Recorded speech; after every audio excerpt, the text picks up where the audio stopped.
When an iconic figure in the academia and public service tells his story, I guess you might want to listen. Well, that's what Professor Ladipo Adamolekun did with the launch of his autobiography titled, I Remember.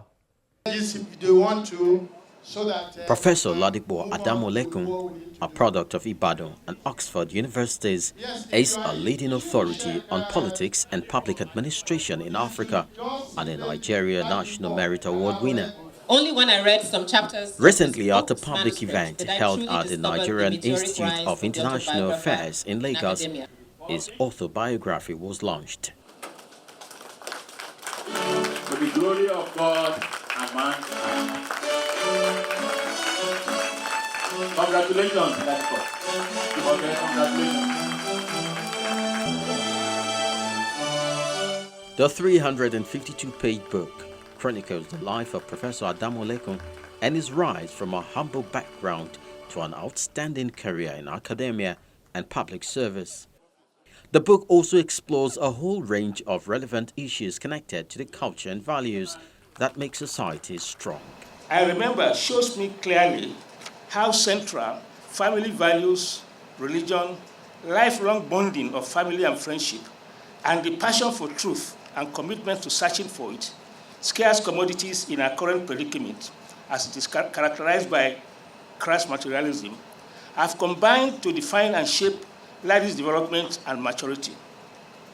But what also makes reading I Remember refreshing and worthwhile is that, contrary to the conclusion in the epigram above, it provides evidence in the form of the life of Ladi that even in such an inclement climate, the intellectual vocation, like missionary work, need not be frustrating but has a satisfying reward.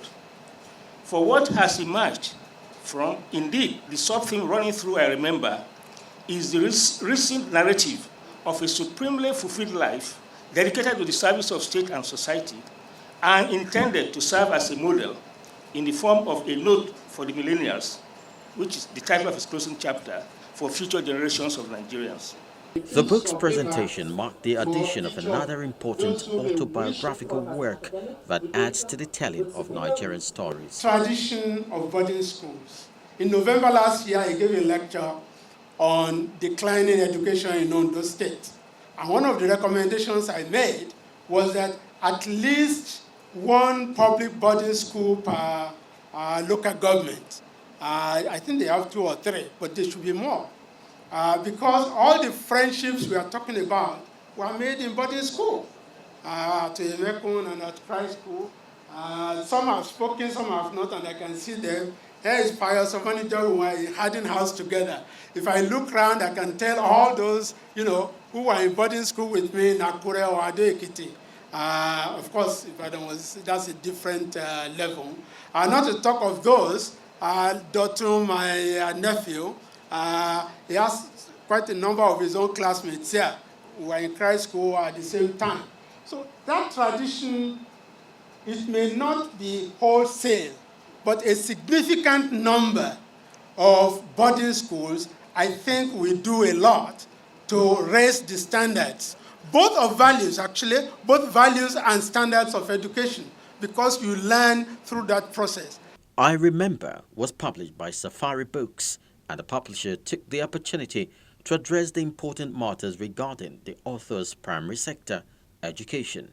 Intellectuals like Professor Adamolekun are a very rare breed today. And I'm worried, where are the successors to Professor Mababunji? Where are the successors to Professor Banjo? Where are the successors to so many of our eminent professors we had in the past? Writing an autobiography can be a tough project to undertake, and friends and family were understandably proud of the event and the author. It's a celebration. When you've known somebody for more than 50-something years of your life, and you've shared so much, both in terms of the parallel existence that I talked about, and somebody decides to write about it, and you read it, both when it was in manuscript as well as when it was published, there are things that come back to you. And for me, that's why I said it is a celebration and an explanation. Quite a lot of people who have known us over the years will know that Ladia and I have been so close. In some cases, even sharing tragedies. It's exciting. I mean, I'm very proud of my dad. I think it's pretty amazing that he sat down and decided he was going to document his life. I was even thinking he would launch it for like a milestone birthday. But I was like, no, it's ready. Let's publish it. Let's do it. So I'm really proud of him, and I'm glad that, I guess because he's had really rich experiences. So being able to have that in one place and read through that, for me, I guess for my children, being able to have the benefit of that, and for others as well. I mean, a friend of mine just bought a book and said that for him, that's how he understands Nigeria's history, by reading autobiographies. So yeah, very proud of him. One of the remarkable factors behind the author's success in writing his autobiography was his discipline of writing journals for over 5 decades.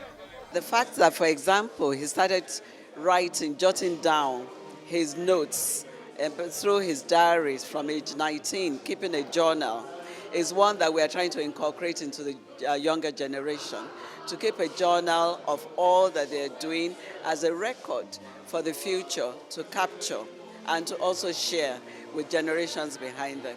So it's a very laudable project. It's a very laudable thing he's done.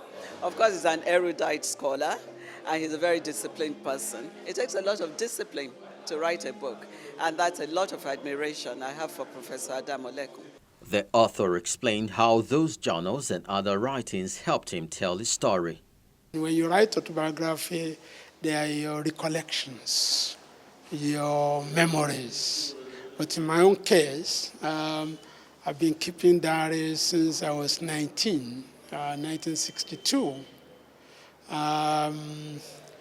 But in 1985, I discovered from the biography of my father that one of my sisters wrote, saying that from 1908, I guess until he died in 1987,